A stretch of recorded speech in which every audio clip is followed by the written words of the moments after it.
Military code نے سزائے موت دی تھی، رحم کی اپیل کرنے کی بجائے میں 10 دفعہ پھانسی پہ چڑھ جانا قبول کر لوں گا۔ مزے جو موت کے عاشق بیاں کب ہو کرتے، مسیح و خضر بھی مرنے کی آرزو کرتے۔ ان سب لوگوں کو، ان سب کفتوں کو اس نے للکارا۔ ناظرین اکرام، میں ہوں آپ کا میزبان خواجہ آصف بٹ، پروگرام عرفان و سیاست کے ساتھ۔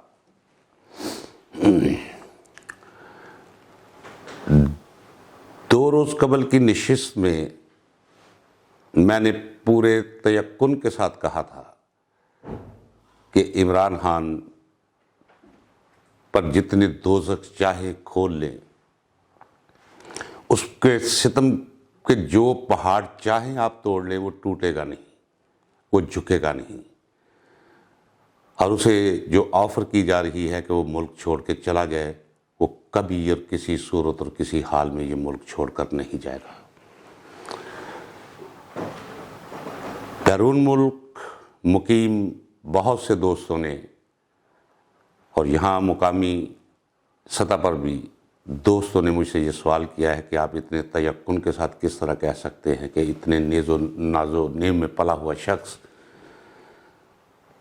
مصیبتیں سہتے سہتے جان دے دے گا لیکن ٹوٹے گا نہیں، جھکے گا نہیں، اور ملک چھوڑ کر نہیں جائے گا، کھڑا رہے گا، استقامت دکھائے گا۔ میں اس سوال کا جواب اس ولاگ کے ذریعے، تاکہ آپ تک بھی پہنچے، میں دینے جا رہا ہوں۔ اور مثال میں نے خود اپنے آپ کو چنا ہے۔ یہ جو میں ہوں، آپ کے سامنے بیٹھا، آپ سے مخاطب،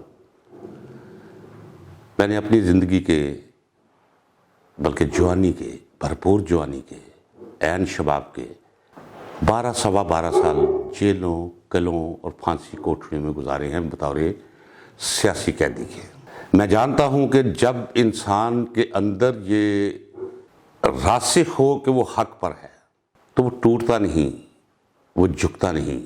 جب وہ کسی نظریے کو لے کر چلا ہو، عمران خان عشق میں مبتلا ہے اس ملک اور قوم کے، بلکہ میں کہوں گا کہ وہ یہ جو مرض ہے اسے ملک اور قوم کے ساتھ محبت کا، اسے میں کہوں گا کہ وہ کرونک انویلڈ ہے۔ مجھے ملٹری کوڈ نے سزائے موت دی تھی، اور سزائے موت کے سیل میں نے اپنی جوانی کے کوئی 2.5-3 سال گزارے۔ وہ وقت بھی آیا کہ جب مجھے کہا گیا کہ میں رحم کی اپیل کر دوں۔ میں نے پہلے بھی ولاگ میں بتایا ہے آپ کو، تو میں نے کہا تھا کہ رحم کی اپیل کرنے کی بجائے میں 10 دفعہ پھانسی پہ چڑھ جانا قبول کر لوں گا، رحم کی اپیل نہیں کروں گا، چونکہ میں اپنے آپ کو حق پر سمجھتا تھا۔ اور ایک ایسی کیفیت تھی کہ میں وہ خدا جس کے ہاتھ میں میری جان، میری عزت، میرا سانس، اس کو گواہ کر کے کہتا ہوں کہ میں سوچا کرتا تھا کہ اگر رات کو 2 بجے مجھے چابیاں کھنکنے کی آواز آئی تو اس کا مطلب یہ ہے کہ سزائے موت کے لیے دینے کے لیے، پھانسی پہ لٹکانے کے لیے مجھے وہاں تک لے جانے والے آ گئے ہیں۔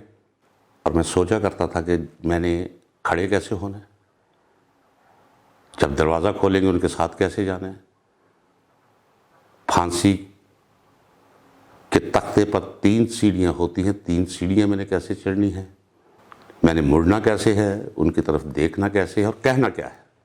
ایک خاص سٹیٹ آف مائنڈ ہوتی ہے جب بندہ حق اور سچ پر کھڑا ہوتا ہے۔ عمران حق اور سچ پر کھڑا ہے۔ وہ ذوق کا ایک شعر آپ کی نظر کرتا ہوں میں۔ مزے جو موت کے عاشق بیاں کب ہو کرتے، مزے جو موت کے عاشق بیاں کب ہو کرتے، مسیح و خضر بھی مرنے کی آرزو کرتے۔ ایک خاص لذت ہوتی ہے، موت کے تصور میں لذت آ جاتی ہے کہ اتنی با مقصد موت، مرنا تو ویسے بھی ہے۔ عمران خان اس کیفیت میں کھڑا ہے۔ میں عمران خان کو میں نے کیوں جوائن کیا ہے، آج مجھ سے یہ بھی لوگوں نے پوچھا ہے۔ تو میں نے اپنے دوستوں کو جواب دیا کہ عمران خان نے مزاحمت کا جو رنگ دکھایا اور عمران خان کے خلاف ہر اس شخص کو جس نے اس ملک کو لوٹ کر کھایا، اس ملک کو نقصان پہنچایا، ان سب لوگوں کو، ان سب کفتوں کو اس نے للکارا۔ وہ ساری کی ساری کفتیں متحد ہو کر اس پر چڑھ دوڑی۔ ریاست کے پاس ایک طاقت ہوتی ہے، جہاز ہیں، آبدوزیں ہیں، ٹینک ہیں، بندوقیں ہیں اور ایکسپرٹ فوج ہے، باقی سیکیورٹی کے ادارے ہیں، پولیس ہے، رینجر ہے۔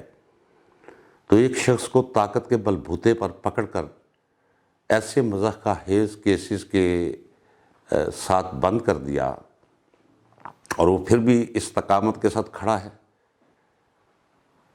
تاریخ اور یہ موجودہ لمحات یہ ہر باشعور اور باضمیر شہری سے یہ تقاضا کرتے ہیں کہ عمران خان کے ساتھ وہ آ کر کھڑا ہو جائے۔ تو میں نے اپنے دوستوں سے کہا کہ میں نے اپنے ضمیر کی آواز پہ اور تاریخ کی پکار پہ میں نے یہ فیصلہ کیا ہے۔ لہٰذا جواب آپ کو مل چکا ہوگا کہ مجھے کیوں یقین ہے کہ عمران خان نہ ٹوٹے گا، نہ جھکے گا، نہ وہ ڈرے گا اور نہ وہ ملک چھوڑ کر باہر جائے گا۔